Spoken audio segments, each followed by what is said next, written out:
Good morning, everybody. Thank you so much for tuning in. We appreciate when you hit the like button, share this video out with your friends and family. It really brings a lot of joy to us. And today we are going to be broadcasting again from Petoskey, Michigan, in the very far north of the lower part of Michigan. We're going to be talking about illumination and how to bring that light in through your life, how to resurrect yourself in the way that you begin reclaiming your personal power and place in this universe. You deserve the life of your dreams, and I hope you enjoy today's live talk, which will be following in just about 2 seconds from our chapel of the chapel of our guardian angels in Petoskey, Michigan. Thank you.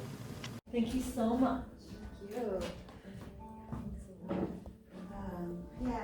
It was interesting as I was coming in Friday evening. I could feel the presence of Lori right away in the chapel. I know I talked a little bit about that Friday evening. It was just an amazing sense of her presence. I know that her love is still with all of you very much. And I just could feel, I didn't know her, but I just could feel such an adventurous spirit that she had, a warmth. It had the ability to turn the troubles and the trials and things that she went through into something that she found a way to spread compassion to the world. Is what I feel of her spirit. And that essence will always continue on. That essence is part of her soul, and you will see her again. We always see each other again on the other side. I know that she's watching over you. I think she was just kind of whining, feeling her spirit up here as well. And animals are so sensitive to all of that. But just know that love continues on forever. And I just wanted to say a little bit of a blessing for her too, bringing in the elements as you just acknowledged them through the candles, and asking that the light of the fires of the south to help aid in the transformation for both Lori and the journey that she is taking in, as well as for all of you who loved her here.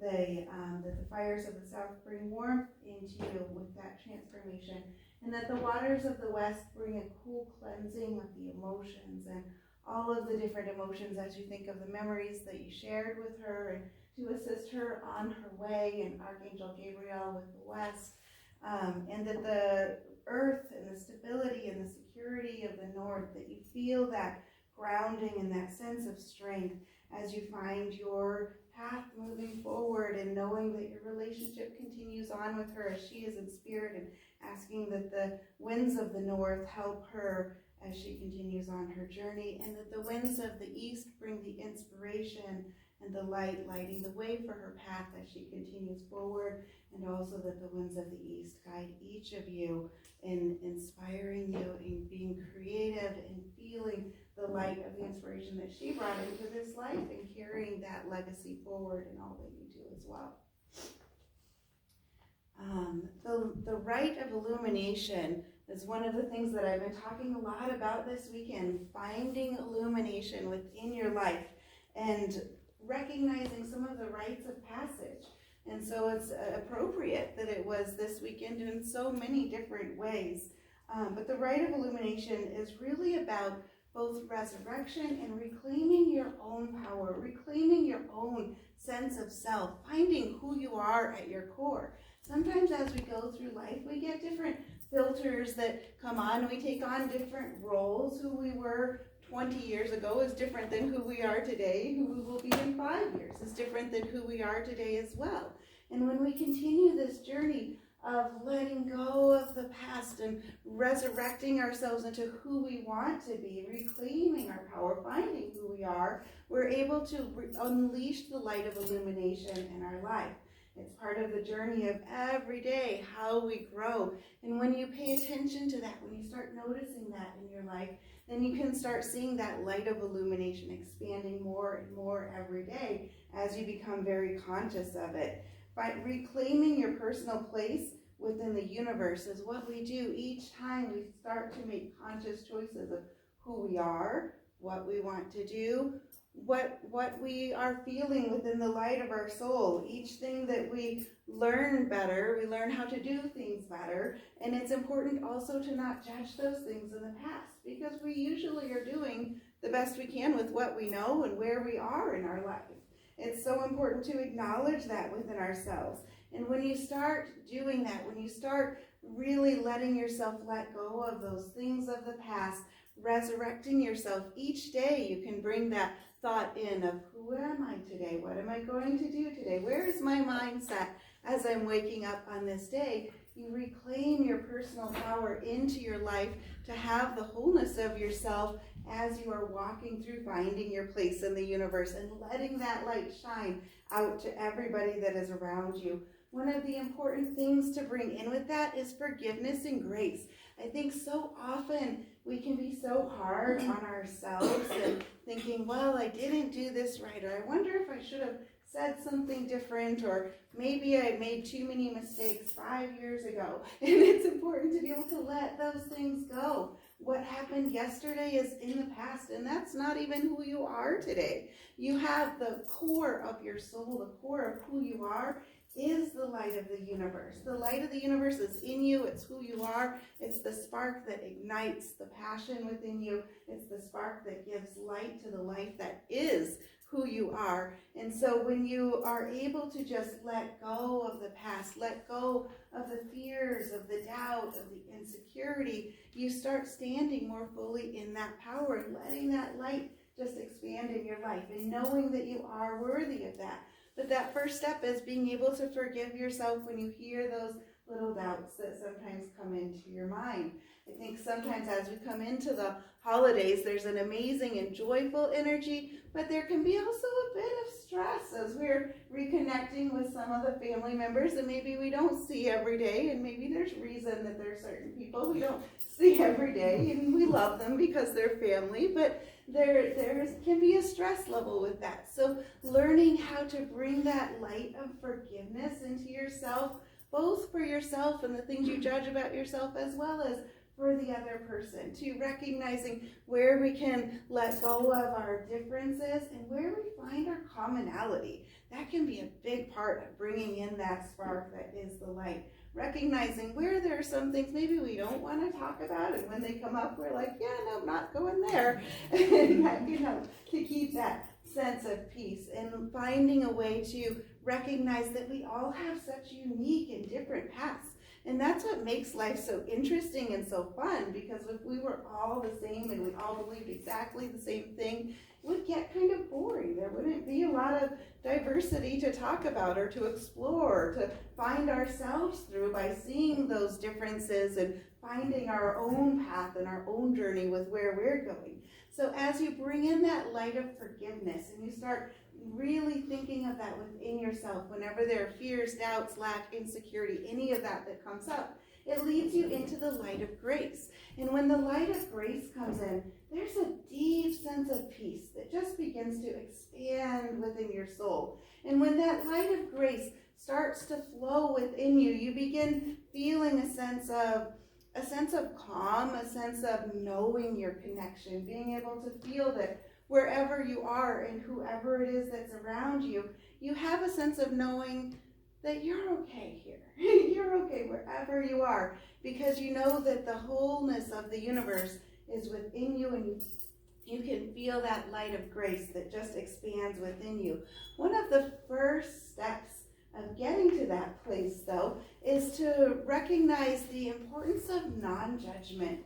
I did a full class on this for my shaman students recently, and it's such an interesting concept. It's something we hear a lot about, but putting it into practice sometimes can be a tricky thing. We have to first be able to recognize where we have judgment in our lives and learning how to be a simple observer, because I find a lot of times when people start to look and to see where judgment is in the life, one of the first tendencies is they'll say, oh man, I just judged that, darn, I shouldn't have. You're judging yourself if you get down on yourself about it. So it's recognizing, finding a way to be a simple observer within yourself, and recognizing that we all have so many challenges and opportunities and things that we go through, but recognizing where that judgment is and learning to not judge the judgment, both within yourself and within others. That's the first step of getting an ability to have a fresh start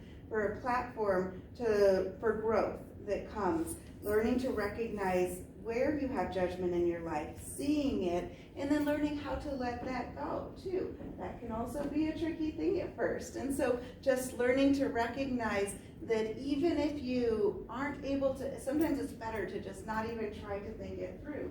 Just see it, use your breath to clear it out. Your breath is the most amazing aspect of power that we have within ourselves. And we have it wherever we are. We all have the ability to use it. So as you go through this next week and you start thinking about where do I see judgment about myself or about others or about a situation, and use your breath and just breathe it out. And imagine the judgment leaving your body, leaving your mind, and just being a simple observer, just noticing what you see around you, learning to let that go. The only person that we can control in life is ourselves. We can't control or change anybody else or any situation, and that's often where our greatest frustration can come in, and when we're expecting somebody to be somebody that they're not. And so instead, learning how to just be the observer and to accept them for who they are and what their choices are, and expecting that, recognizing that sometimes those people that challenge us the most can be our greatest teachers. Sometimes that person that tries our patience the most can be the one that has been sent to us to be a teacher to us in this life. And every opportunity that we experience gives us this great launch into new growth. I'm actually going to tell you a little story. So I want you to close your eyes. This is a story about a soul. A soul, this is a young soul that is on the other side, that is figuring out where they want to be when they come into this life. And so this little soul piece is thinking to themselves what they want to be, what they want to have around them. And he's talking to his little friend soul up there, and he tells his friend, when his friend asks, what do you want to be? When you're going to be born in this life at this time, what's the thing that you want the most? Who do you want to be? And the little soul piece says, I want to be love. I want to be the light of love. I want to share love everywhere in the world. I want to show everybody that I am love and to make others feel love. And the soul piece's little friend says, okay, well, you know what? If you want to be love, you know how we have to, the ability to open our gifts comes from challenges. So if you want to be that much love in the universe, then you're going to have to really go through a lot of challenges when you're younger. And you're going to have some people that really push your buttons to be able to open to being and understanding and having the capacity for that greatness of love. And so that's going to be a really hard person to challenge you. And the soul piece says, you know, you're right. I'm going to have somebody that will be willing to, at times I might feel like they're my enemy, but they're there to open that light within me. And the soul piece's little friend, that's another young soul on the other side, says, you know what? I will come down and I will be that for you. And that little soul piece that wants to be loved is overwhelmed because she knows that that is going to be so hard on the soul piece that is the one that aggravates her and is kind of a mean person and has built up karma from all of the things that they're going to be doing, pushing those buttons, but they're choosing to come down as a family together so that that soul piece can give the other one the opportunity to open to all of that growth and to all of that love. And so they come into this incarnation, and once they're born here, they completely forget the roles that they chose on the other side, because once we come into the world of form, it's very heavy, and we forget why we chose to come into those roles. And she starts to forget that this soul came here to challenge her and to stress her, and she gets really frustrated. But as she grows and she learns more, she's able to open into this beautiful source of love that shares compassion with the world and shares compassion and has such a light that expands within her. And once they go back to the other side, after they leave this world, they remember who they are. And they feel so grateful as they embrace each other and remember what their destiny was in this life. So you can open your eyes again as you kind kind of reflect on how those people might be in your own life. Once we're here, we forget why we chose the different roles that we chose. And we forget the connections that we have with so many people. Sometimes the ones that challenge you the most are your greatest teachers and might be your best friends on the other side, but we forget what those roles are here. So having that light of grace, that light of forgiveness, that light of learning how to have non-judgment, and also having safe barriers. Of course, you need to know how to, have respect for yourself and having safe boundaries at times, while also having that essence of non-judgment, forgiveness, and grace. This, the last couple of years with COVID has been this big, great time of pause and reflection, and it feels like the energy has been shifting over the last couple of months as things are starting to open and things are starting to come back, and everyone had some time that maybe they wouldn't have normally had to go within and to think about what is working in your life and what things do you want to change. It really caused everyone to do a check within themselves. And now it feels like we're going in through this moment of resurrection and awakening. And so we're bringing all of those things that we've been thinking about and working on within ourselves and opening that light into the world. And it's on a big global shift. Some of you I know are pretty sensitive to energies that are going on, and you've probably been feeling that kind of rumbling of energy as things are starting to awaken, and we can rebuild our lives, we can rebuild the world into what we want it to be. The only one that we can change is ourselves. And as you change yourself, as you awaken to who you want to be, you begin to awaken that light in the world, because who you are and what you do has an energy imprint that flows out all around you and to everybody that you touch and to everybody that you see. And it begins to shift the energy in the city where you live, and it begins to shift and cause changes that wrap all the way around the world. But all of those changes start within ourselves. Learning how to, or seeing resurrection, sometimes that word can sound a bit like it's bringing back the old. But it's not about bringing back the old. It's not about resurrecting what you once were or who you thought you had been at one point. It's about letting go of the past, shedding whatever it is that you want to shed, recognizing and seeing what you don't feel was working or what you didn't like in your life, shedding the unhappiness, shedding whatever things, just as a serpent sheds her skin. It's about letting go of the weight. And just like a tree in the fall has to let go of its leaves so that it can bring the nourishment back into the wholeness of the tree, so the leaves can come back out in full beauty the next spring. This is a time of the year, as well as the time that is the energy globally of figuring out what you want to let go of, so you can bring in the greatest nourishment and the greatest light into yourself.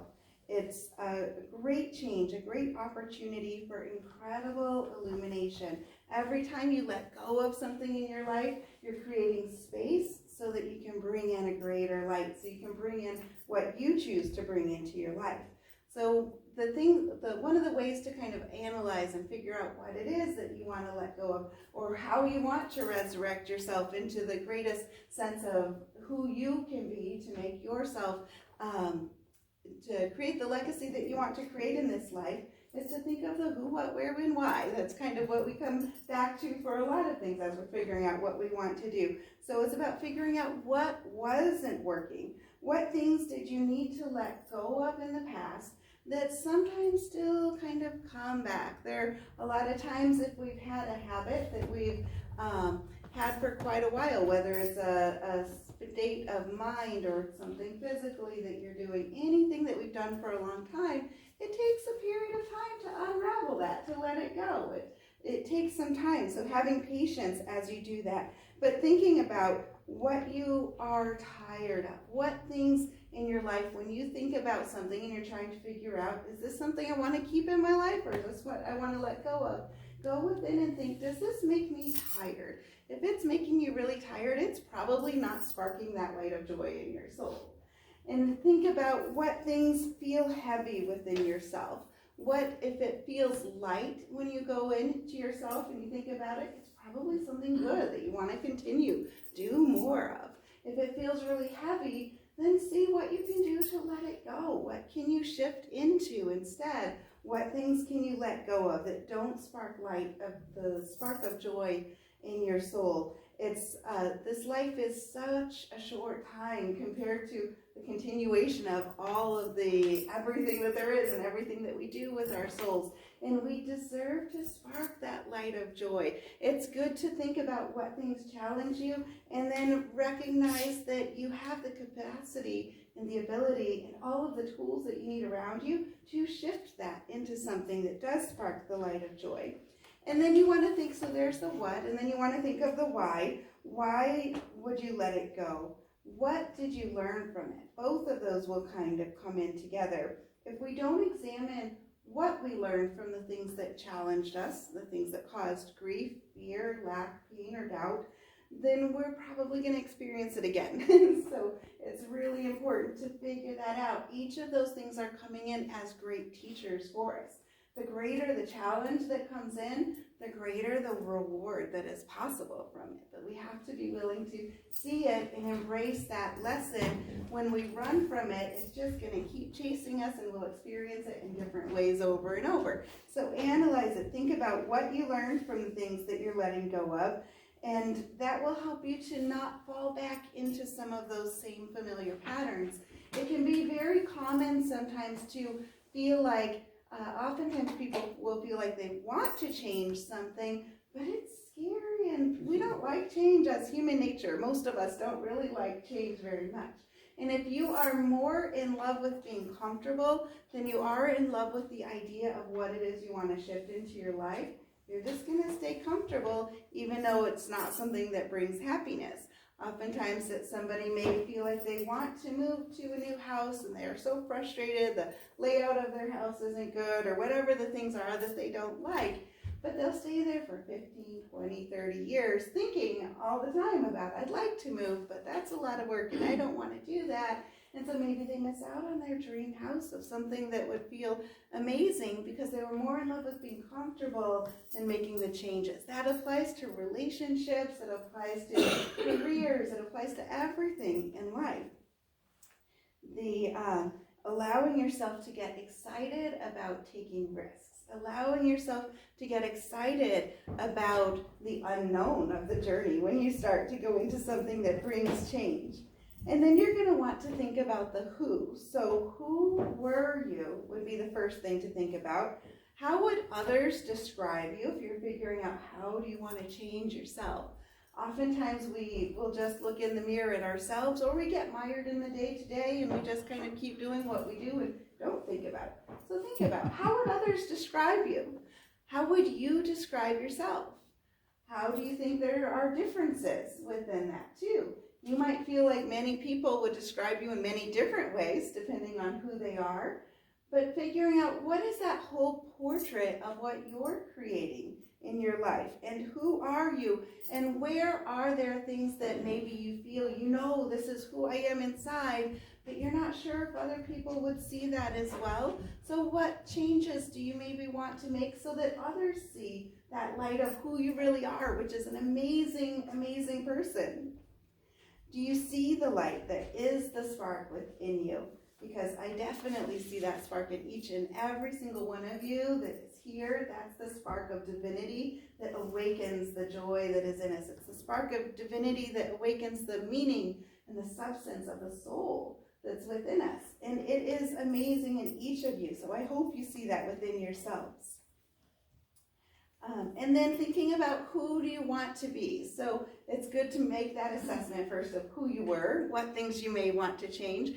But then it sometimes can feel vague if you don't know really who you want to be. It's much more of a vague concept to think, I would want to be somebody that is joyful. I want to be somebody that makes people happy. Well, what does that mean? I want to be somebody that is comfortable. I want to be somebody that is, whatever those blanks would be. But what does that mean? How do you do that? How do you live that? What does it look like day to day in your life.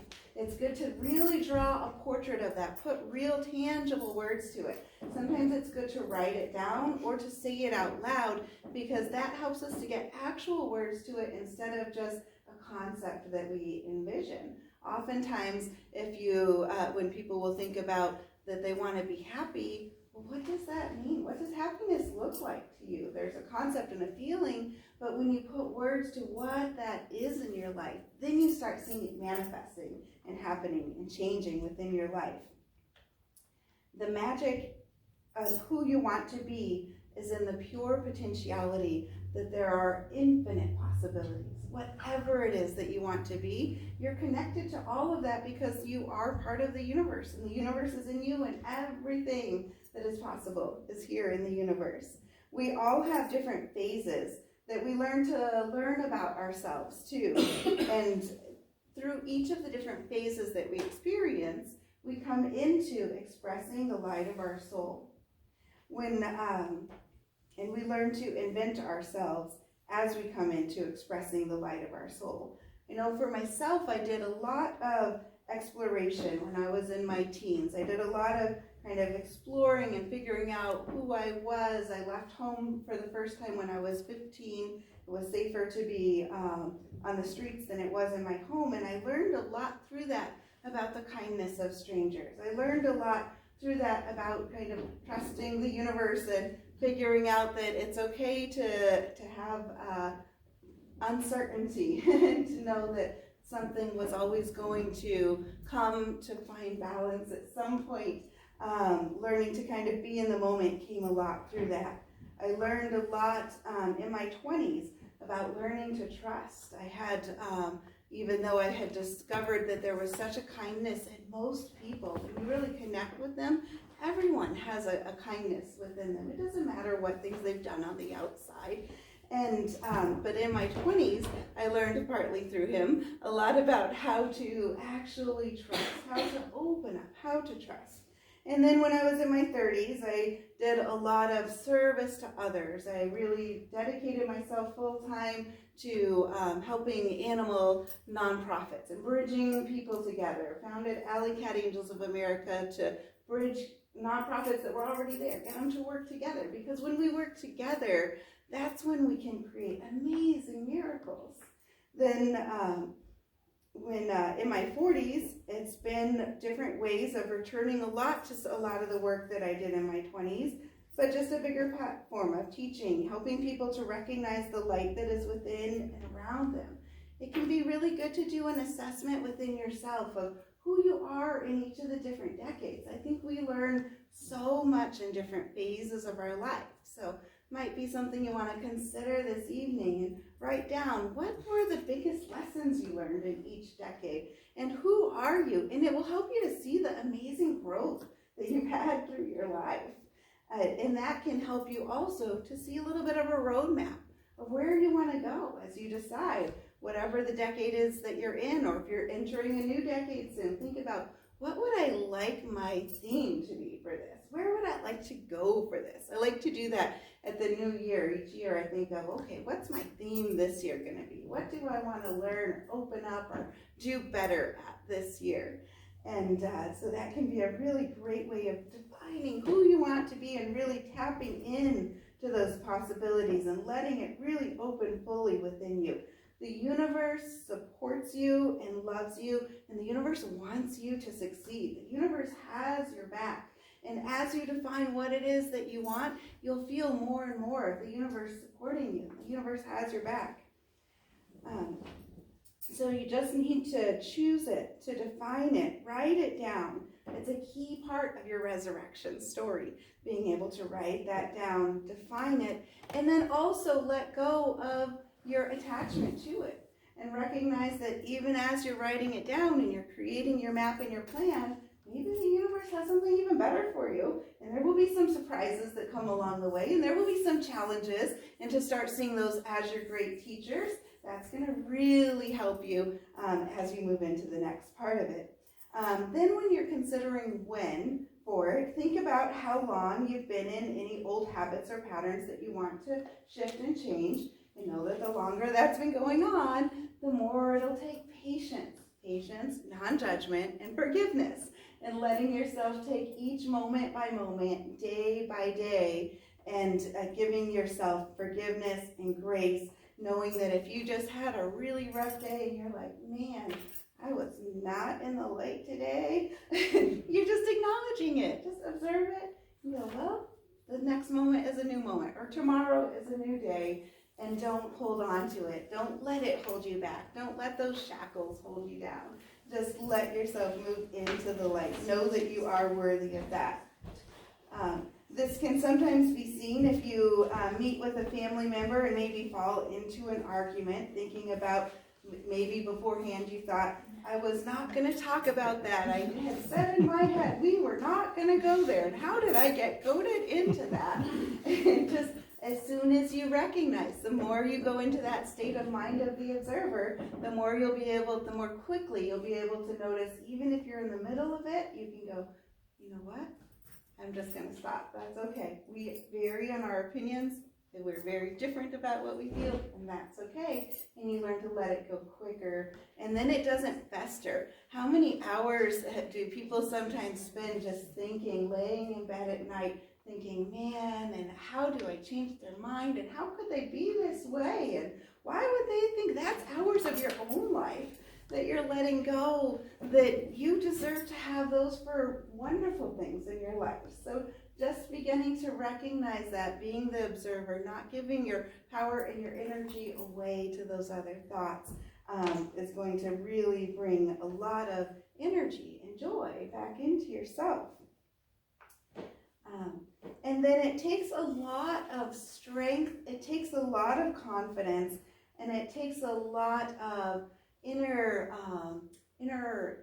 confidence, really, to be able to admit when maybe you're wrong about something, or maybe to be able to admit if you get into an argument with somebody because you have very different opinions, and we always think that we're the ones that are right. They always think they're the ones that are right too, just like we think we're the ones that are right.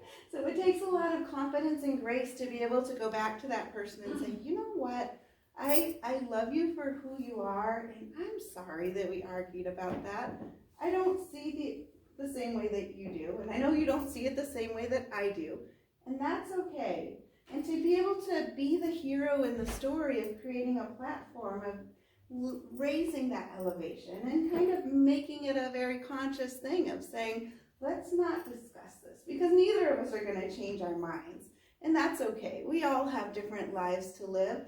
And bringing that in as an apology can be very hard at first, especially the more you dig into that part of ego that says, I am so right though. But if you just let go of that and recognize, see the spark of the light that is in them, that's going to shift those relationships in a very powerful way. And that will really make it a lot easier as you are able to diffuse that within yourself, that as you go into it, and just to bring that apology forward, not saying that you're not right, but letting go of the situation, letting go of the argument, and recognizing that everyone has a right to their own perspective, and to recognize that what is right for you might not be right for everybody, and that starts to shift you into one of the powerful lessons of the South, transformation, and being able to release, bringing your own power back into yourself.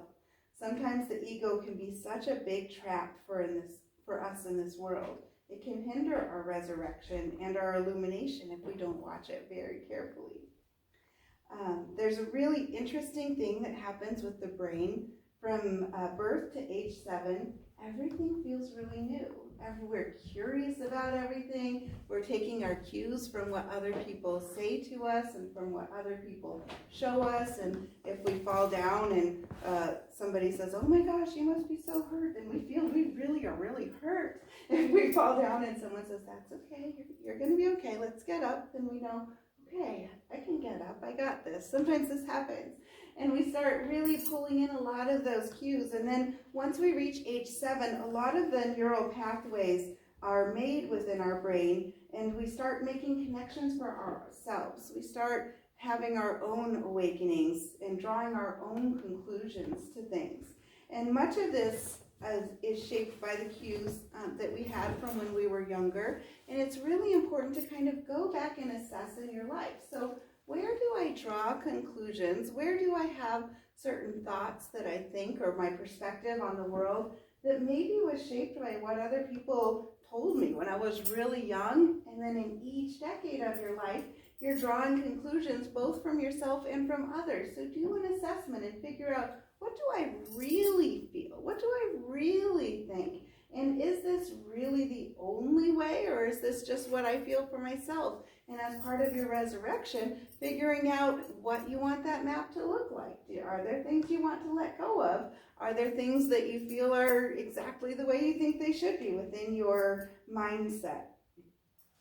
And recognizing where as you draw those conclusions and as you recognize where there are certain preconceived aspects within yourself, learning where you can let go of seeing fear that maybe really isn't something that is scary that's there. Maybe letting go of thinking that there is lack or scarcity in the world when truly there is a great amount of abundance all around us. Lack, fear, doubt, and worry are all things that we can learn how to retrain and reframe our brain. When we let go of when we go through the great rite of resurrection, initiation, and illumination, we need to clear away our preconceived notions and filters and bring it into the eyes of love, the eyes of joy, the eyes of awe, just like a young child would have as they look at everything in this world is so amazing and new for the first time. When you go through, take a day where you go through and you look at everything in those new eyes and see how that changes your perception. When going through resurrection, it's to reclaim who you are at your core. It's a beautiful light that is part of the wholeness of creation. So see your fears, see your doubt, see your judgment, and let it go. Open to the wonder, the awe, the light, and know that all of the things are possible. Our past truly does not define us. Our past is filled with great teachers and teaching moments that we can utilize to soften us and to sharpen us. When we go through the resurrection, we no longer run from our wounds or our fears. We see facts as facts on a very literal, physical level, and we no longer have past traumas. Instead, we have events that have softened us. We have events that have sharpened our edges. We have events that have allowed us to create who we are today very consciously, and then we step into that light of illumination.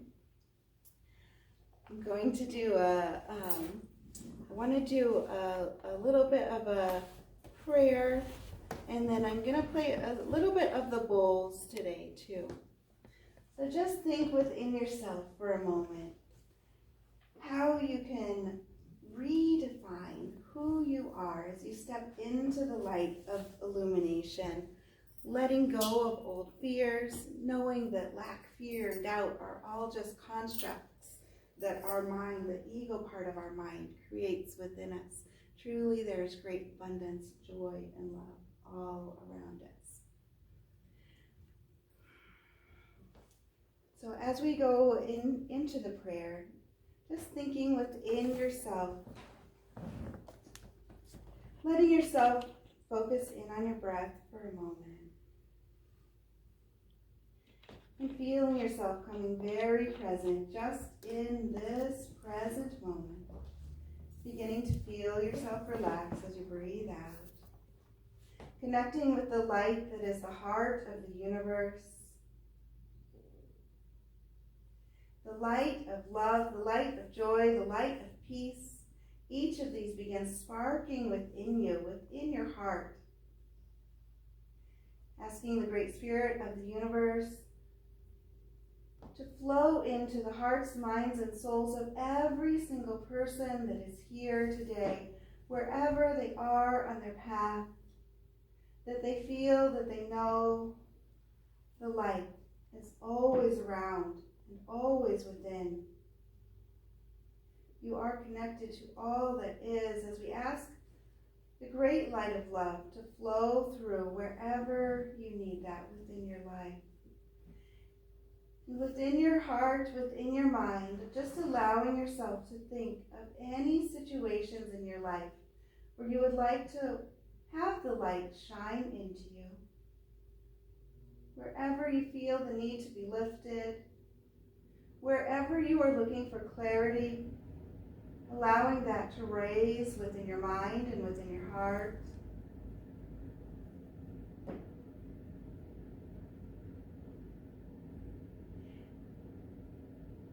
And then thinking within yourself, if there's anyone else that you would like to raise an intention for in your life, allowing that light to raise, the light of the universe, the Great Spirit, is listening and supporting you. And as I play the bowls, simply allowing yourself to think of wherever you would like to have light. And whoever you would like that light to shine to, that light will raise as the bowls are played.